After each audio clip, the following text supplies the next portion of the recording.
اغفر لي ولوالدي وللمؤمنين آمين.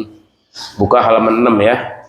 Baris yang nomor keempat dari atas halaman 6. Bismillahirrahmanirrahim. Alhamdulillah rabbil alamin wassalatu wassalamu ala asyrafil mursalin sayyidina wa maulana Muhammadin wa ala alihi wa sahbihi ajma'in, amma ba'du. Masih membahas tentang bagian murtad. Murtad itu adalah naudzubillah ya, murtad selamat keluar daripada ajaran Orang kalau udah murtad itu Bapak, semua amal kebaikan yang pernah dilakukan hangus semua. Nol semua jadinya dengan sebab dia keluar dari Islam. Nah, keluar dari Islam ini ada 3 macam. Ada yang berkaitan dengan keyakinan, misalnya dia ragu-ragu sama rukun iman. Kan syaratnya orang beriman itu harus percaya dengan rukun iman, percaya adanya Allah gitu ya, bahwa Allah Ta'ala itu ada gitu. Dia ragu-ragu, nih Allah ada apa kagak. Berarti belum beriman dia tuh, masih ragu. Sebab saat orang beriman nggak boleh ragu, harus yakin Allah ada gitu. Dia tanda-tanda adanya Allah ya jelas banget, banyak banget tanda-tandanya ada Allah ya. Adanya siang, adanya malam, adanya langit, adanya bumi. Ini semua itu pasti ada yang menciptakannya pasti. Ya, nggak mungkin jadi sendiri ya.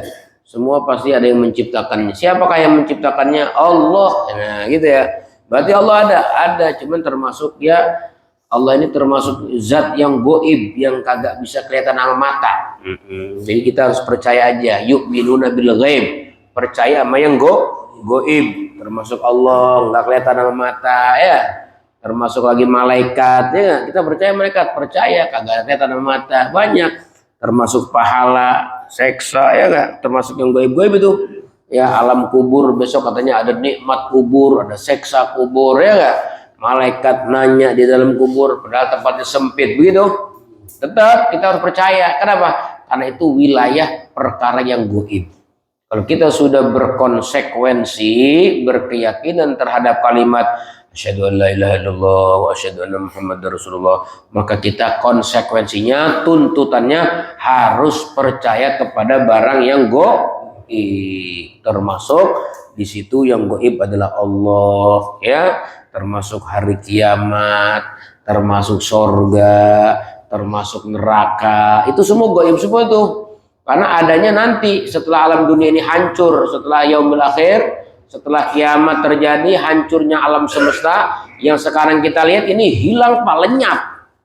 Ya, lenyap semua, dikejar hilang aja gitu. Begitu dihancurkan sehancur-hancurnya ini, sebagaimana dalam ya surat Al-Waqiah ya, idza waqa'atil waqi'ah laisa liwaq'atiha kadhibah ya, terjadi kiamat, nggak ada yang bisa menolak akan adanya kiamat. Kenapa? Mereka menyaksikan dengan mata kepala mereka bagaimana dihancurkannya alam semesta, hilang semua. Semua yang namanya hidup pasti bakal mati pada saat itu. Nah, setelah hari kiamat selesai, maka terjadilah kehidupan yang baru, namanya apa tadi? Negeri akhirat. Ada sorga buat orang yang beriman dan bertakwa. Mudah-mudahan ya Allah masukkan kita ke surga. Amin. Neraka buat orang-orang yang kafir dan orang-orang yang berbuat maksiat. Mudah-mudahan kita selamat dari api neraka. Amin. Ya, makanya mumpung di dunia, amalkanlah amal-amal yang masuk ke surga. Jauhkan amal-amal yang masuk ke neraka. Makanya Nabi itu ngasih kabar gembira yang mengantarkan kita ke surga, ngasih peringatan jangan sampai ngerjain amal yang masuk neraka. Nah itu ya, diantaranya itu termasuk masalah keyakinan yang harus kita yakini bahwa akan adanya surga buat orang-orang yang bertakwa, adanya neraka buat orang-orang yang durhaka. Orang-orang yang durhaka ini Bapak-bapak yang di dunia ini ya, ada orang yang dalam kehidupannya begitu dia durhaka kepada Allah, sebelum meninggal dunia dia dapat pertolongan Allah, bisa taubat, tobat. Jadi kejadian-kejadian yang pernah dia lakukan daripada maksiat, di akhir hayat dia taubat, dia nyesel, dia nangis kepada Allah, dia minta ampun kepada Allah. Ya, banyak bangun malam, baca Rabbana zalamna anfusana, ngakuin dia punya dosa gitu. Dia ngakuin banyak dosa, nggak ada yang bisa ngampunin dia selain daripada Allah. Maka ketika taubatnya diterima, meskipun dia pendosa, maka besok diampuni oleh Allah dosa-dosanya, langsung masuk ke dalam surga gitu ya. Ada orang yang ke dalam kehidupannya kasihan terus saja berbuat dosa maksiat sampai ajal datang menjemput dia, tapi dia masih beriman, beriman kepada Allah. Sampai ajal datang dia belum sempat bertaubat. Gimana tuh? Padahal dia punya dosa besar ya. Maka kita sebagai orang beriman yang masih hidup, urusannya serahin aja sama Allah. Serahin aja sama Allah. Kita jangan ponis, wah ini orang pasti neraka nih. Ya, nggak hidup bisa nama ngaji, nggak hidup bisa nama imbayang, nggak kenal musola, nggak kenal agama, ya ngakunya doang beriman, tapi nggak pernah ibadah, maksiat terus. Bagaimana tuh? Begitu dia meninggal dunia, tetap begitu dia meninggal dunia, kita jangan komen apa-apa terhadap nasibnya dia. Dalam sebuah ungkapan di kitab Johar Maknun dikatakan ya, Johar Tauhid dikatakan, wa may yamut wa lam yatub min dambihi fa amruhu mufawwadun li rabbih. Siapapun yang mati dari kalangan beriman dan dia belum sempat taubat dari dosa-dosanya, maka urusannya serahin aja sama Allah. Jangan kita buru-buru memponis, wah diseksa nih neraka. Jangan. Bahaya itu, Pak. Bahaya buat kita nanti. Siapa orang yang menyinyir gitu katanya, menyinyir, membuli, maksiat yang dilakukan oleh orang lain gitu, maka dia akan tertimpa maksiat itu sebelum dia meninggal dunia. Nauzubillah min. Misalnya ada orang ketahuan, Pak. Orang ada ketahuan kumpul kebo gitu ya. Kita nyinyir, kita bully. Nanti suatu saat kita bakal kena bala, kita bakal kena itu ya, namanya dosa itu. Makanya belajar sukut ya, belajar diem, jangan komen apa-apa. Kalau bisa kita dalam hati kecil kita ngomong, ya Allah mudah-mudahan kau ampuni dosa-dosanya. Dan kita bakal selamat dari itu maksiat. Pokoknya orang berbuat maksiat apapun jangan kita nyinyir, jangan kita bully, jangan kita kata-katain. Diem aja, sebenarnya khawatir nanti dia diampuni dosanya oleh Allah, begitu. Kita yang tertimpa bencana dosa itu dan tidak diampuni oleh Allah. Nauzubillah. Kalau ada orang meninggal dunia belum sempat sholat, belum sempat taubat sama Allah, bagaimana? Wallahu a'lam. Gitu aja. Pak Ustadz gimana tuh, diseksa nggak? Wallahu a'lam. Nggak tahu. Urusan ragoib itu mah urusan rahasia ilahi namanya. Rahasia Allah.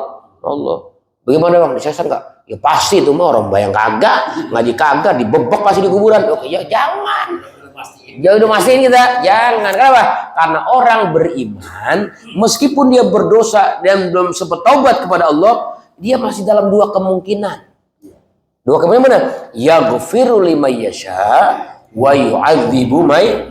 Itu ayat yang kita sering baca kan? Lillahi ma fis samawati wa ma fil ardh. Wa in tubdu ma fi anfusikum aw tufu yasibkum billah fayaghfiru liman yasha wa yu'adzibu may yasha wallahu ala kulli syai'in qadir. Jadi kalau Allah mau, Allah ampunin. Allah mau, Allah pun ampunin. Jadi kalau diampunin bagaimana? Ya langsung masuk surga. Langsung masuk. Padahal dia dalam hidupnya maksiat, punya dosa besar, kagak sempat tobat. Besok di akhirat katanya, ya Fulan, kamu aku ampuni dosa-dosamu. Ya Allah, langsung masuk surga. Kagak tobat. Bisa. Juga bisa yang kedua. Apa itu? Wa yu'adzibu may yasha. Dia juga diseksa juga sama Allah. Dimasukin dulu ke neraka seukuran dosa yang dia lakukan. Kemudian setelah bersih dosa-dosanya, diangkatlah dia dari neraka ke surga, dimasukin ke surga karena dia termasuk orang-orang beriman. Gitu ya Pak.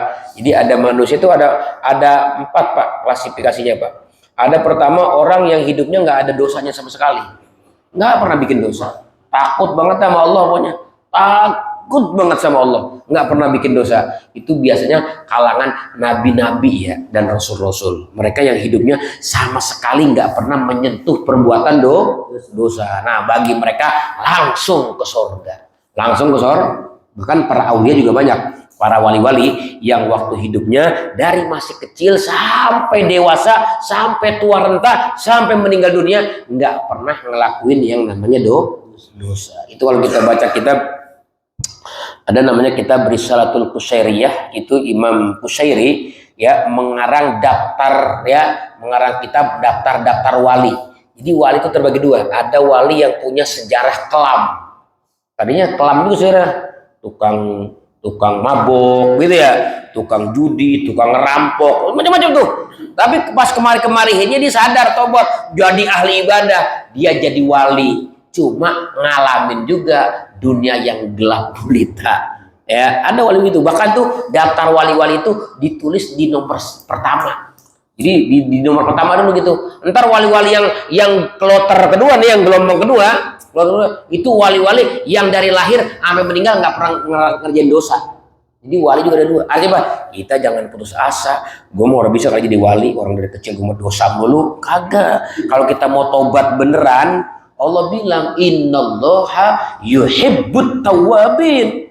Allah cinta banget sama orang yang tobat. Buatnya kedudukan cinta Allah kepada orang yang bertobat, kedudukan orang yang menjadi wali. Itu siapa tuh? Yaitu wali-wali yang tadinya didahului oleh dunia kelam. Seperti ada misalnya yang dicatat Fudail bin Iyad. Itu Fudail bin Iyad dulunya perampok dia. Ya, dulunya perampok. Bos itu dia tobat kepada Allah, ya akhirnya dia ibadah kepada Allah, jadi wali. Ibrahim bin Adham, banyak tuh nama wali-wali yang tadinya reman-reman, bahkan di Jawa Timur tuh Pak, banyak tuh wali-wali yang tadinya demen ya Pak, nyawer-nyawer demen banget. Ada tuh, ya namanya wayang kulit, kalau Jawa kan namanya wayang kulit ya, tradisi orang Jawa namanya wayang kulit. Kalau kita sekarang campur sari ya. Nah, campur sari ya enggak, banyakkan ngasih biduan sama bini, bener enggak? Kalau ngasih biduan cepet sejuta habis ya enggak? Kalau bini mah cepet minta kembalinya 70.000 ya. Tapi pas kemarin dia tobat sama Allah, bisa jadi kekasih Allah begitu. Jadi ada orang yang hidupnya nggak pernah berbuat dosa sama sekali, itu umumnya para nabi-nabi dan masuk surga. Ada orang yang berdosa bertobat menjadi orang-orang besar. Juga ini termasuk orang yang langsung masuk ke dalam surga. Yang lainnya diampuni sama Allah. Yang ketiga Bapak-bapak, ada orang yang berbuat dosa dan dia tidak bertobat kepada Allah sementara dia orang beriman. Bagaimana dia nasibnya? Yaghfiru liman yasha wa yu'adzibu may yasha. Bisa diampunin, bisa juga disiksa. Yang terakhir, manusia yang hidupnya nggak pernah berbuat kebaikan, dosa dulu kerjaannya. Sampai meninggal dunia kagak tobat, kagak masuk Islam. Ada orang-orang yang memilih selain daripada agama Islam. Pendosa terus tuh seumur hidupnya. Nah, orang yang begitu baru tuh kagak akan keluar daripada api neraka selama-lamanya. Na'udzubillah min dzalik. Makanya kita bersyukur ya Pak jadi orang beriman. Syukurin kita jadi orang beriman meskipun dalam kehidupan kita banyak mengalami kesulitan ya, kesengsaraan ya. Kenapa memang? Karena mungkin kurangnya kita ibadah kepada Allah sehingga untuk memantaskan kita masuk surga ditimpahlah kita dengan berbagai macam kesulitan, penderitaan, bencana, penyakit, sesuatu yang tidak menyenangkan kita alami dalam hidup, itu bisa jadi menjadi sebab pengampunan dosa yang akan menyebabkan orang masuk ke dalam surga gitu Pak. Iya. Makanya Allah bilang wabasyiris sabirin, kasih kabarlah gembira kepada orang-orang yang punya sifat sabar, ridho dengan ketentuannya Allah Subhanahu wa taala. Gitu ya. Nah, itu jadi Pak. Jadi kita kudu percaya ya adanya surga dan adanya neraka. Surga yang paling tinggi apa namanya? Surga Firdaus. Surga Firdaus. Ada enggak Firdaus ini? Ada Bang, nama surga. Iya, mantep. Jadi kita di An-Najm ini udah ada surga sini ya. Iya Bang, Firdaus tuh. Jannatul Firdaus, surga yang tertinggi. Makanya kata Nabi, kalau minta jangan tanggung-tanggung kepada Allah. Allah Maha Dermawan, ya. mintalah surga Firdaus. Jangan ngomong begini, ya Allah, saya nggak apa-apa di emperan surga juga. Yang penting jangan diseksa di neraka. Di emperan aja dah gampang-gampang. Saya masuk gedung surga ya. Saya asal di bawah pohonan surga aja udah girang banget. Nah, minta tanggung amat. Minta tanggung banget di emperan surga. Masuk aja ke musola di emperan terpujanan kita. Nah, gitu misalnya. Jangan Allah Maha Dermawan, habisnya nggak pantas kayak minta surga. Itu memang nggak pantas minta surga, tapi Allah pantas memberi surga karena kedermawanannya gitu ya. Surga. Begitu juga neraka ada sawab, pahala juga ada Pak, pahala. Kita berbuat baik, apapun kebaikan yang kita lakukan, meskipun kebaikan yang kita lakukan itu kecil, sekecil apapun kebaikan yang pernah kita lakukan, yang kita lakukan secara tulus ikhlas, pasti akan ada yang namanya pahala. Famay ya'mal mithqala dzarratin khairan ya. Siapa yang berbuat baik sekecil biji semangka katanya. Katanya Maria dzar itu semut, seperti semut kecil. Berapa berat itu semut kecil ya? Kalau ditimbang emas berapa gram kira-kira? Misalnya saking entengnya gitu berbuat amal kebaikan, enteng, ringan, kecil, tapi dia lakukan secara tulus. Besok dia yarah, dia bakal saksikan, dia bakal lihat itu amal kebaikan. Seperti senyum ya, senyum itu termasuk amal kebaikan ya. Senyum itu termasuk amal kebaikan. Jadi jangan sering-sering cembetut ya, cemberut di depan muka teman sahabat kita. Biasakan muka yang riang, sehingga kita terkenal di kampung tuh kalau lihat wajah dia enak itu, seneng aja kita. Apa? Wajahnya sumringah, wajahnya ajer, wajahnya ya gembira ria, ngelihat wajah dia obat begitu. Coba kalau kita ngeliat wajah orang yang mumet, ya enggak? Kita lagi senang juga nanti ikut-ikut mumet kita.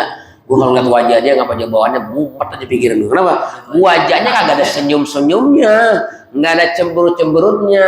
Bahkan dalam hadis katanya Pak, siapa orang yang berjabat tangan dengan saudaranya sebelum dilepas, dosa-dosanya diampuni oleh Allah. Sebelum dilepas nih, dosanya diampunin, dan dua-duanya dapat rahmat, 10 rahmat, dapat 10 rahmat, tapi nggak dibagi sama. 10 rahmat ini 8 rahmat buat yang senyum nyengir, yang 2 rahmat buat yang orang senyum pisan. Kan ada tuh kalau orang salam-salaman, sallallahu ala Muhammad, ada yang senyum, ada yang belum, nggak ada senyum-senyumnya, tapi dapat dia 2 rahmat, kita dapat 8 makanya lomba senyum ya. Nyengir nih, yang ini gigi sampingnya sampai kelihatan gitu nyengirnya. Itu nyengir banyak, nyengir dikit ada ukurannya tuh. Ya, begitu. Ya, itu namanya amal baik, walaupun sekecil apapun akan ada balasannya, sebagaimana juga amal buruk, amal jahat. Wa may ya'mal mithqala dzarratin syarran, sekecil apapun perbuatan jahat bakal kita lihat. Makanya tobat dari sekarang. Tobat, minta diampunin, minta maaf sama Allah, nangisin dosa-dosa kita di malam-malam hari kita, minta ampun kepada Allah, minta ditutupin aib kita. Jangan sampai nanti di hari kiamat dibongkar orang-orang yang pernah kita zolimin dulu. Kita bacain Fatihah, bacain Yasin, bacain Kulhu, supaya besok di hari kiamat dia bisa memaafkan kita kalau dia sudah keburu meninggal, ya enggak? Bisa dulu kita pernah kerjain dia misalnya ya, sadelnya kita buka OB kendorin begitu, naik sepeda nyungsep mati dia, kita minta maafnya bagaimana? Ya Allah, ya udah kita minta kepada Allah ya supaya diampuni dosa-dosanya. Dulu kan begitu. Kalau yang bangor sama guru sekolah, nih guru sekolah nakal banget nih ya, galak banget, bagiannya sepedanya gua ini sadelnya, ntar dia duduk ya sadelnya lompat yang ngusrak jatuh misalnya. Nah itu termasuk ya, kita misalnya sampai mengakibatkan orang bahaya, sekecil apapun ya, kita harus mintain ampun kepada Allah Ta'ala gitu ya. Kemudian dilanjutkan di sini, termasuk pahala awil iqab atau seksa. Itu seksa juga bakal ada ya, seksa bakal ada, tapi Allah lebih besar pengampunannya. Seandainya Allah misalnya 1000 orang yang berbuat dosa, 999 yang dimaafin, satu aja yang disiksa, itu sudah cukup bagi Allah melaksanakan keadilannya. Ya, katanya yang berbuat dosa katanya disiksa, itu pun cuma satu orang, yang lainnya dibebasin. Itu hak prerogatif Allah. Wallahu ala kulli syai'in qadir ya. Fayaghfiru liman yasha wa yu'adzibu man wallahu ala kulli syai'in qadir. Allah kuasa ngampunin, kuasa juga menyiksa, gitu maksudnya. Kemudian au nahwi dzalik, atau seumpama itu, yang mimma huwa mujma' alaih, yang pernah disepakati ya ulama di dalam keyakinan ya. Dalam keyakinan misalnya ada yang namanya syafaat di hari kiamat, kita percaya tuh. Nggak ada syafaat, bahaya ntar iman kita, ya bisa murtad kita. Atau adanya sirotol mustaqim, ya enggak? Nggak adanya pertanyaan di alam kubur, itu kan semua perkara apa? Perkara-perkara yang bersifat goib, ya goib. Kita harus percaya itu Pak. Kalau nggak percaya, maka kita bisa dikategorikan murtad, naudzubillah. Soalnya kita nggak percaya kepada Al-Qur'an, nggak percaya kepada sabda Nabi Muhammad Shallallahu Alaihi. Padahal Quran kata-katanya benar semua tuh. Quran kata-katanya bener, cuman kitanya aja nih belum bener nggak? Ya. Iya. Ya sih gue mah Quran percaya banget, sama Nabi percaya, cuman gue aja nih belum bener, gitu dong kita mah. Lu percaya gak sih neraka? Percaya sih lu, namanya neraka dulu tiap hari. Iya. Percaya sama surga? Percaya. Amalnya kagak ada amal surga. Ya kita kadang beriman aja dulu. Yang penting intinya beriman aja, percaya. Sebab kalau nggak percaya bisa murtad. Tapi kalau udah beriman, walaupun kagak ngamalin amal surga, nggak ngamalin amal neraka, begitu, nggak sebahaya orang yang murtad, begitu. Ya. Yeah. Kemudian di sini katakan awiyat taqoda fakda sifatin min sifatillah al-wajib lau ijman, atau dia meyakini tidak ada sifat yang wajib bagi Allah Ta'ala, juga bahaya nih. Ya. Bagi orang kagak percaya sifat 20 itu bahaya banget, bisa murtad dia tuh. Artinya Allah punya sifat yang wajib ya? Ada berapa? 20. Lah, gue bakal gak percaya itu. Nggak percaya, bisa murtad itu. Justru kita sempurnanya la ilaha illallah Muhammadullah itu meyakini bahwa Allah memiliki sifat yang wajib 20 untuk membedakan dengan makhluknya. Ya, kita kan bisa bedain mana Allah, mana makhluk. Dari mana kita bedanya? Dari sifat 20. Sifat 20, seperti contoh Allah punya sifat kidam. Sifat apa? Kidam. Apa itu sifat kidam? Artinya kidam itu artinya terdahulu. Allah paling awal. Huwal awalu huwal akhiru. Dialah yang paling awal. Berarti kalau Nabi Isa awal apa bukan? Bukan, Nabi Isa mah bukan awal. Yang awal mah Allah. Jangankan dibandingin sama Allah, Nabi Isa mah dibandingin sama Nabi Adam juga. Duluan Nabi Adam, Nabi Isa mah belakangan. Ya, jangan sama Nabi Adam yang pertama. Yang tengah-tengah dah Nabi Musa. Duluan siapa emang? Duluan Nabi Musa. Nabi Isa belum lahir. Duluan Nabi Zakaria bahkan. Nabi Zakaria, baru Nabi Yahya, baru Nabi Zakaria, Nabi Isa baru. Ya enggak? Iya, belakangan. Berarti Nabi Isa bukan Tuhan. Iya. Orang diduluin nama Allah. Jangan kata sama Allah, sama Nabi Adam aja diduluin sama Nabi Adam. Berarti Nabi Isa adalah seorang nabi, ya, seorang rasul, bukan Tuhan. Kenapa? Nggak punya sifat kidam, begitu. Ya, bako artinya bako. Kekal. Yang kekal siapa? Ya cuma Allah. Wa yabqa wajhu rabbika dzul jalali wal, yang kekal cuma Allah. Semua binasa. Mana tuh Pak orang-orang dulu yang kuat-kuat, ya sekarang udah tinggal cerita, semua udah di kuburan semua, bener nggak? Iya. Ada kaum Samud dulu kuat tuh, kaum Samud, kaum Ad, ya Allah Pak, gunung dikejar apartemen sama dia. Gunung tinggi nih, dikejar apartemen, dipahat sama dia, jadi bangunan rumah itu. Saking hebatnya tenaganya tuh. Orang-orang dulu tuh ya Allah, luar biasa. Kagak beriman mereka sama Allah. Mana yang punya jagoan-jagoan mati. Ya. Kita dulu banyak banget pendekar-pendekar kita ya. Iya, pendekar yang beriman ada, pendekar jahat juga ada, ya enggak? Iya. Pada mana sekarang? Pada mana? Yang dulu pada nepuk dada, nih gue nih seceger, siapa yang bisa ngalahin? Gitu ya. Semua mau gue telap semua, gitu ya. Dan sekarang mana coba sekarang? Sekarang mana? Udah gelepak di kuburan, kan begitu? Iya, itu yang kuat-kuat. Apalagi kita yang letoy, bener gak? Dikit-dikit ngaji malam kemis sudah masuk angin lagi baik. Ya, jangan songong lah, jangan songong baru kena angin doang ya. Kenapa lu? Pulang ngaji masuk angin? Ya masuk angin. Itu masuk angin pak ya. Iya kita melemah banget jadi yang kekal hanya Allah. Makanya banyak banget orang badannya keker, badannya keker banget, bodyguard ya, mantap badannya udah secara kuat gitu. Angin duduk aja mati udah. Karena angin duduk lah, angin diri kali. Angin duduk mati dia, mati. Ya Allah, kalau angin ngamuk kali ya. Itu angin duduk berarti angin santai berarti. Orang ngapa-ngapain tuh angin. Mati juga ya Allah kita nih ya Allah, lemah banget kita ya. Bayangin orang badan keker, jagoan, pendekar ya enggak? Iya, begitu naik motor kejeblok, patah kakinya, bawa ke gopli diurut telenger juga ya. Aduh, aku preman teriak juga ya. Itu baru dipecat sama gopli ya enggak? Apalagi dipecat sama malaikat kali. Jangan songong gitu aja udah. Kita ini hamba yang lemah, baru masuk ruang UGD aja kita udah kagak berdaya. Masya Allah, dimasukin selang ini, dimasukin selang ini,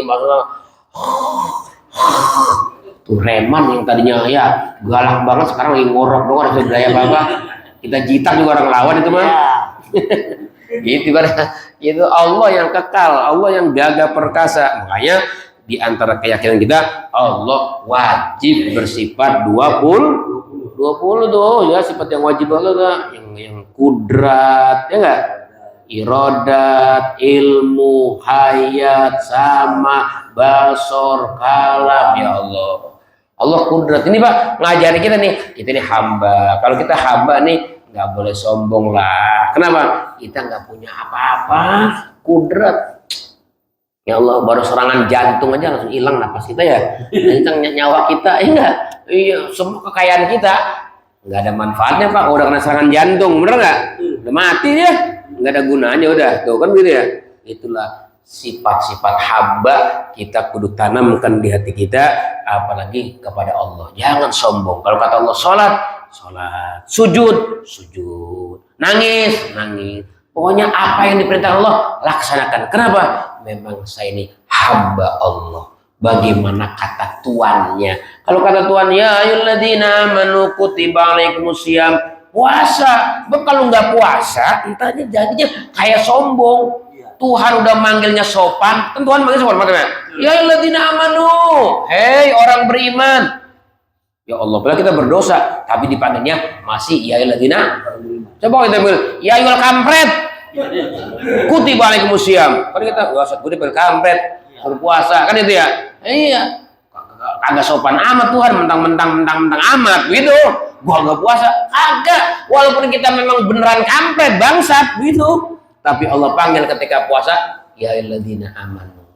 Masya Allah. Bahkan kita yang berdosa aja dipanggil Allah. Qul, katakan Muhammad, li ibadiyalladzina asrafu. Hei orang-orang yang berdosa dari kalangan hambaku. Ya Allah, masih dikagui hambaku katanya. Padahal kita berbuat dosa. Jangan putus asa, bertobatlah kepada Allah gitu ya. Nah ini termasuk ya yang orang bisa murtad kal ilmi, seperti ilmu. Misalnya sepakat ya Allah maha mengetahui ya. Terus kita berkeyakinan kita ke Pila aja yuk, ke Pila. Kalau di sini mah tempat rame, Tuhan tahu ntar. Emang kalau di Pila nggak tahu, ya ngumpet mah Tuhan juga udah tahu kali. Itu bisa murtad orang ngomong gitu.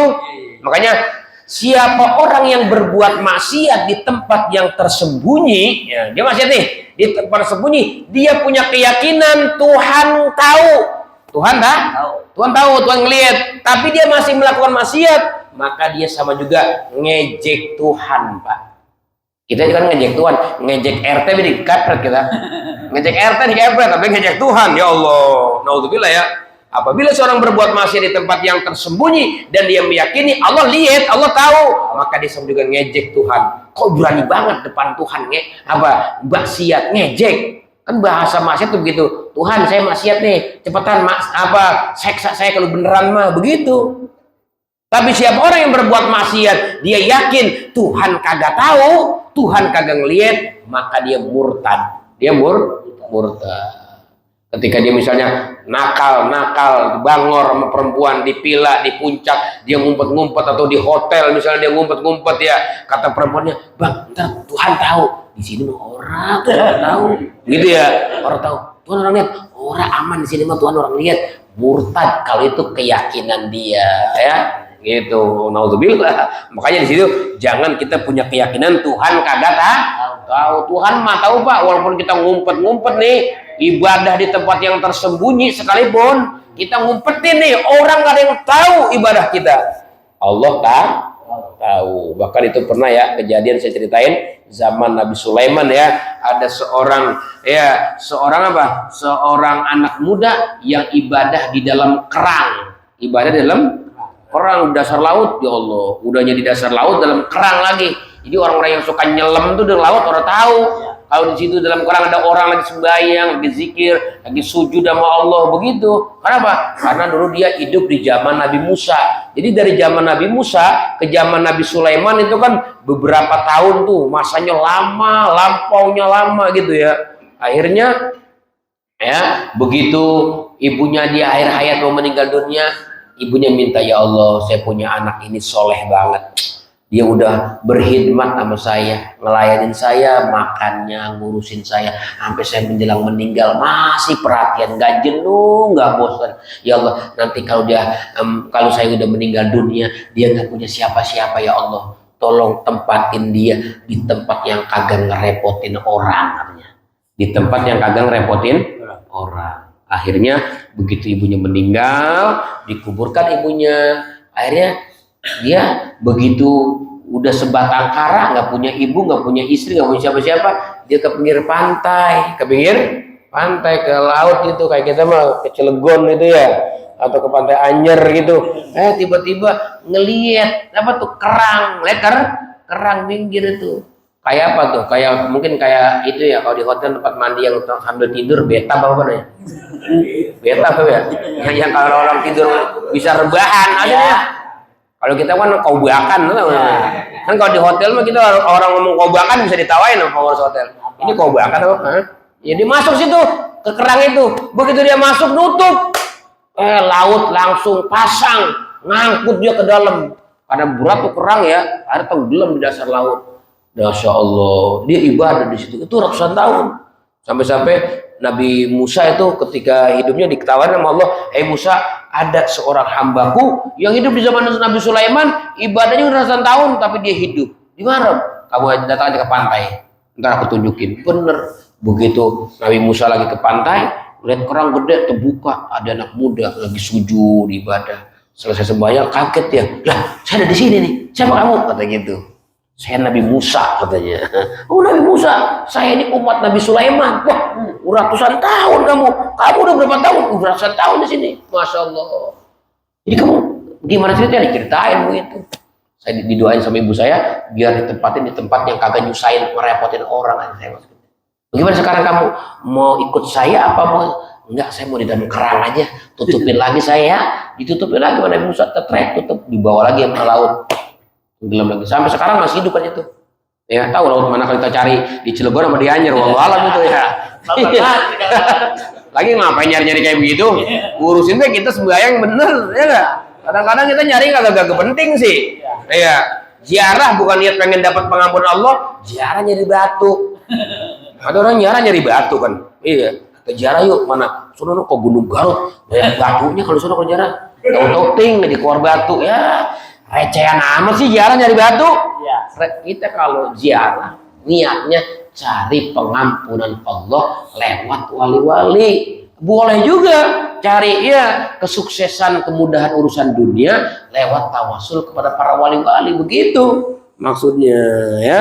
Nah, ini termasuk yang harus kita yakini bahwa Allah yaitu maha mengetahui kita. Jangan sampai kita punya keyakinan Allah nggak tahu, bisa keluar ya. Au nasaba lau sifatan yajibu tanzihu anha ijma'an, atau dia menisbatkan kepada Allah satu sifat padahal Allah wajib bersih daripada sifat itu. Makanya kita ngaji wajib sifat 20, ada lawanannya 20. Biar apa?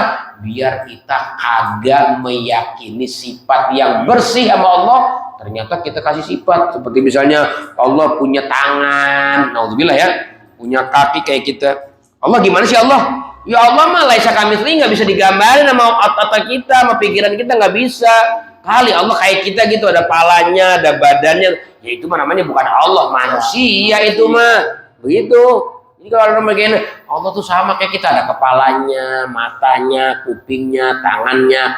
Itu namanya disebut mujassimah. Namanya orang yang beranggapan Tuhan berjisim, bertubuh gitu ya. Au halala muharraman bil ijma'i, atau bisa juga orang murtad menghalalkan sesuatu yang haram. Kayak daging babi haram apa halal? Haram daging babi, iya. Yang haram itu di Quran dagingnya. Ya, daging yang haram juga. Kalau atinya mah kagak, empelaknya kagak, begitu misalnya. Ya, kulitnya kagak. Ya kagak. Kalau dibilang dagingnya berarti menyebut sebagian, hakikatnya seluruhnya haram, begitu. Ya. Seperti itu ya. Di sini misalnya ya kita udah paham sudah yang namanya zina haram zina. Kalau ada orang menghalalkan zina, itu orang murtad juga, Pak. Keluar dari Islam. Karena menghalalkan yang haram. Kadang-kadang ada tuh, Pak. Iya. Oh, haram juga kalau nggak suka, jadi perkosa itu haram. Ya enggak? Lah kalau dia suka, kita mau, dia ridho. Neng, lu ridho, Neng. Gua tidurin. Ridho, Bang. Ya udah halal, Neng. Ya. Haram itu, Man. Ya, haram. Sehingga walaupun dia kagak berbuat zina sekalipun, dia kagak berbuat zina nih, tapi dia memberikan fatwa misalnya. Ya, Pak Ustaz, kenapa? Ini saya habis hubungan dia, badan sama dia, bukan suami istri, tapi saya suka halal nggak Ustaz? Halal kalau sama suka mah, kata Ustaz. Maka itu yang berzina agak murtad, yang ngomong halal si Ustaz jadi murtad, begitu. Kenapa? Karena fatwa itu. Makanya jangan sembarangan dah ngasih fatwa kita orang paham mah, ya. Emang kita juga bukan MUI, bener nggak? Ngasih fatwa lagi, jangan dah. Jadi kalau ditanya masalah-masalah agama apa berkaitan hukum hal haram, kalau kita nggak tahu jangan gengsi-gengsi. Wallahu a'lam. Begitu aja. Jangan, ya ntar gue dikata payah lagi. Ya udah dasar ceramah di TV, ya nggak? Ditanya sama peserta di TV kan? Itu bagaimana Pak Ustadz? Wallahu a'lam. Kalau yang ini, itu juga sama. Wallahu a'lam. Lah kan jatuhin rating ya. Iya. Jadi terkenal lah di TV. Ini namanya acara TV ada Ustadz Wallahu a'lam. Tanya wallahu alam dulu, mendingan begitu selamat. Iya, walaupun orang dipakai lagi sama TV, daripada dikit-dikit haram, dikit-dikit halal, cepet banget jawabannya haram. Di kitab apa tahu itu? Orang pakai mikir-mikir, bisa bahaya kalau berkaitan menghalalkan yang haram, seperti zina, seperti liwat, membunuh, mencuri, gosok. Itu ya sama, atau sebaliknya mengharamkan yang halal sama juga tuh bisa murtad, Pak. Barang yang udah halal justru diharam-haramin sama dia, itu bisa murtad. Seperti jual beli halal dikejar haram sama dia gitu. Kan ada tuh orang kadang jual beli ada dua pilihan ya, ada kontan, ada kredit. Dua-duanya halal, Pak. Dua-duanya halal. Kontan halal, kredit halal.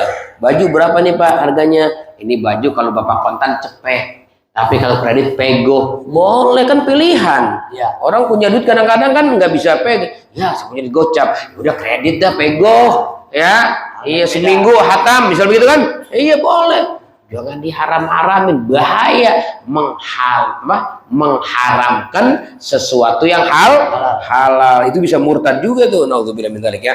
Makanya dunia fatwa sebenarnya hanya dimiliki oleh para alim ulama yang kelasnya udah mufti ya. Kalau yang belum kelas mufti ya kayak kita gitu, jawaban yang lebih aman adalah wallahu a'lam. Jadi jangan pernah gengsi ya Pak. Itu ternyata wallahu a'lam bisa naikin rating kita di hadapan Allah meskipun jatuhin rating kita di depan orang. Ya, iya. Gue mah kalau ngaji sama dia males, emang apa? Habisnya kalau tanya wallahu a'lam mulu, ya nggak apa-apa.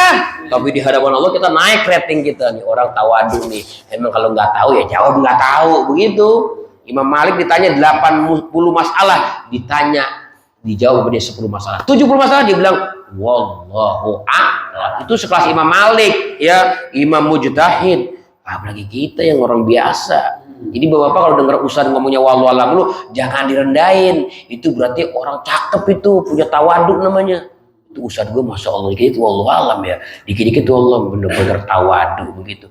Jangan ya payah itu ustaz wallahu a'lam dulu, jangan. Dia juga pasti nggak tahu. Sebab ilmu Allah kan nggak terbatas. Pak, ilmu Allah luas. Kita kalau kuliah di UIN aja kan masing-masing ada jurusan-jurusannya. Ya. Ada jurusan fakultas adab, ada usul uludin, ada tafsir, ada bahasa, macam-macam tuh. Padahal intinya mah agama Islam semua isinya. Begitu. Jadi sama. Kadang-kadang ada orang bisa bikin pesawat kayak Habibie. Bener nggak? Hebat, Habibie bisa bikin pesawat. Coba suruh nyambel, belum tentu bisa dia. Ini enggak, ya Habibie payah, bikin kapal bisa nyambel. Yang memang bukan tugasnya dia bikin sambel mah. Gitu ya, namanya orang ada tempat posisi ahli, ada yang kagak. Gitu. Ya, jadi jangan gengsi untuk mengatakan wallahu. Nanti kita terusin ya pada pertemuan selanjutnya. Itulah hal-hal yang berkaitan dengan keyakinan. Yang harus kita yakini bahwa orang beriman harus yakin terhadap rukun iman. Rukun iman ada berapa? 6. Satu, percaya kepada Allah. Allah ada. 2, percaya kepada para malaikat. 3, percaya kepada kitab-kitab. 4, percaya kepada Rasul. 5, percaya kepada hari kiamat. 6, percaya kepada takdir. Baik dan buruk semuanya datang dari Allah. Itu namanya rukun iman. Belum cabang-cabangnya termasuk pahala ya tadi itu kalau berbuat baik, seksa, sorga, neraka, azab kubur, nikmat kubur, itu syafaat, jembatan, timbangan amal juga semua, hisaban kita nanti Allah. Semua itu termasuk hal-hal yang gaib yang wajib kita beriman. Mudah-mudahan Allah tanamkan keimanan kepada hati kita sehingga kita punya keimanan yang tambah sempurna. Amin ya rabbal. Al-Fatihah. Bismillahirrahmanirrahim. Alhamdulillahirabbil alamin. Iyyaka na'budu wa iyyaka nasta'in. Ihdinas siratal ladzina an'amta 'alaihim ghairil maghdubi 'alaihim waladdallin.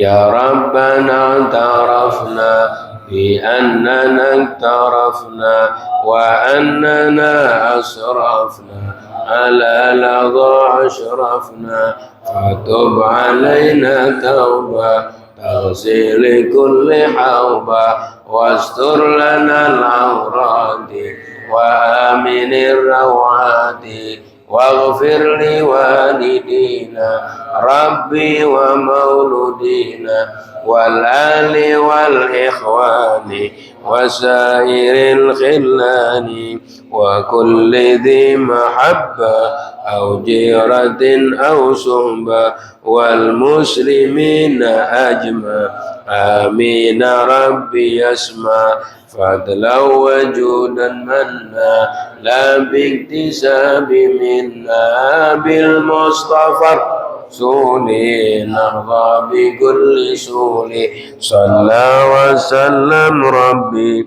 alaihi addal habbi wa alihi wa sahbi idadatus suhbi walhamdulillahi fil badi wat tanai.